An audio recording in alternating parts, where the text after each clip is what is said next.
Mari kita bahas tentang potensi peran Figurlan Garling sebagai antagonis utama di One Piece. Figurlan Garling, calon antagonis utama untuk Shanks atau Luffy. Dengan latar belakang, kekuatan, dan sifat-sifatnya yang telah terungkap, Figurlan Garling diposisikan sebagai salah satu antagonis paling penting dan berbahaya di saga terakhir One Piece. Potensi bentrokan langsungnya dengan Shanks atau Luffy sangat tinggi, mengingat posisinya yang kuat dan konflik ideologis yang ia representasikan. Posisi dan kekuatan yang mendukung peran antagonis utama, anggota Gorosei. Setelah dipromosikan menjadi salah satu dari 5 tetua, Garling kini berada di eselon tertinggi pemerintah dunia, hanya di bawah Im Sama. Ini menempatkannya sebagai pengambil keputusan global dan salah satu otak di balik tirani dunia.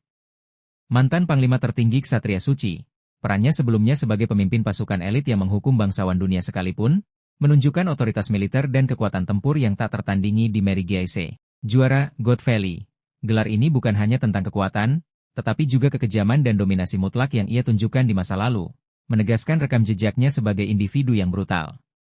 Keterampilan pedang dan potensi buah iblis Mythical Zoan, kombinasi keahlian pedang yang terampil dan kemungkinan memiliki buah iblis Mythical Zoan sekuat Fenrir, seperti Gorosei lainnya, menjadikannya ancaman fisik yang sangat besar.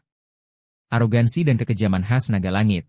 Sifat-sifat ini menjadikannya antitesis sempurna bagi nilai-nilai kebebasan dan keadilan yang diperjuangkan oleh para protagonis. Ia adalah simbol kebusukan dan tirani yang harus dihancurkan. Potensi bentrokan, Shanks atau Luffy? Mengingat perannya, Garling tampaknya ditakdirkan untuk berhadapan langsung dengan salah satu, atau bahkan kedua, tokoh sentral bajak laut ini. Antagonis untuk Shanks, putra atau garis keturunan hubungan darah yang diteorikan. Teori kuat yang menyatakan Garling adalah ayah Shanks menciptakan konflik pribadi yang mendalam. Shanks yang berjuang demi kebebasan dan melindungi era baru, melawan ayahnya yang merupakan representasi tirani dan tatanan lama. Bentrokan ideologi. Pertarungan antara mereka bukan hanya adu pedang, tetapi juga pertarungan ideologi antara kebebasan dan opresi, antara warisan lama dan era baru. Peran kunci dalam final saga, Shanks sering disebut sebagai kunci untuk akhir cerita. Jika ia harus berhadapan dengan Garling, ini akan menjadi salah satu pertarungan paling penting di akhir seri, mungkin sebelum Luffy menghadapi lawan terakhirnya. Antagonis untuk Luffy, pembebas dan musuh naga langit. Simbol penindasan, Luffy sebagai prajurit pembebasan Nika, adalah musuh alami bagi sistem naga langit.